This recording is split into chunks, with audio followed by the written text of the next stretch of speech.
নমস্কাৰ সকলোকে জিআৰচি আছাম চেনেললৈ স্বাগতম। পোনপ্ৰথমে আপোনালোকক ভোগোলোৎসৱ ভোগালী বিহুৰ আন্তৰিক শুভেচ্ছা জ্ঞাপন কৰিলোঁ। আগৰ দৰে এইবাৰ এই পবিত্ৰ ক্ষণত লিখা এখন কবিতা আপোনালোকৰ মাজত আগবঢ়াবলৈ লৈছোঁ।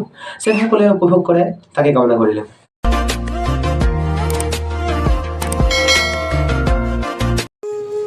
ছেকেণ্ডৰ কটাডাল ঘূৰি ঘূৰি আকৌ সেই দিনটো উভতাই আনিলে। আঘোণৰ সোণগতি চপাই অপেক্ষাৰ পথত সমূহ অসমীয়া সকলোৱে ব্যস্ত। বিহু বুলি সকলোৱে যা যোগাৰ কৰি আছে। সকলোৰে ঘৰত জোৱাৰ উঠিছে চিৰা পিঠা লাৰু খন্দা। ইফালে তেজাল ডেকাসকলে মেজি সাজিছে। যেন সৃষ্টি হৈছে এটা মধুৰ পৰিৱেশ।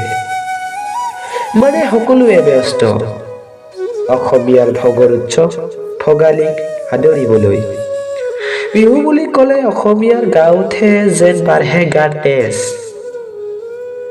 মাহজুৰি কষ্টৰ পিছত টেঙা ৰ'দত বিচিছি সেই বিচেৰে আনন্দ কৰে মাঘত। গাঁৱৰ ডেকা বুঢ়া সকলোৱে ওলাই আহে। সকলোৱে মিলি বিহুৰ আগদিনা উৰুকাত মেজিৰ তলত বুৰ যায় মিলনৰ সাগৰত। আনন্দ মাথো আনন্দ জোৱাৰ উঠে সমগ্ৰ ৰাজ্য। জাতিভেদে নিৰ্বিশেষে পালন কৰে অসমীয়াৰ এই মহা উৎসৱ। দোকমোকালি এন্ধাৰতে উঠি ভূগৰ্ভৰ পানী গাত দি ৰীতি নীতি পালন কৰি জুই দিয়ে মেজিৰ তলত। সেই জুইৰ তাপে কঢ়িয়াই আনে শান্তি মিলাপ প্ৰীতি।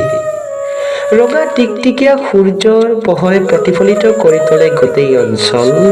ডাঙৰৰ পৰা আশীষ হওক যেন সকলোৰে মংগল।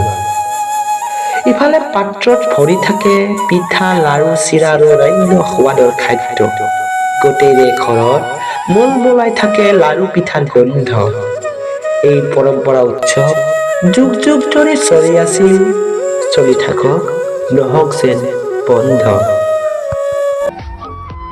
আপোনালোকে যদি এই ভিডিঅ'টো চাই ভাল পালে তেন্তে লাইক কৰক, শ্বেয়াৰ কৰক, আৰু যদি আপোনালোকে এনেকুৱা ধৰণৰ ভিডিঅ'বোৰ চাই ভাল পায় তেন্তে এই চেনেলটো ছাবস্ক্ৰাইব কৰক। ভিডিঅ'ত যদি মোৰ কিবা ভুল হৈছে মোক তলত কমেণ্ট কৰি জনাওক।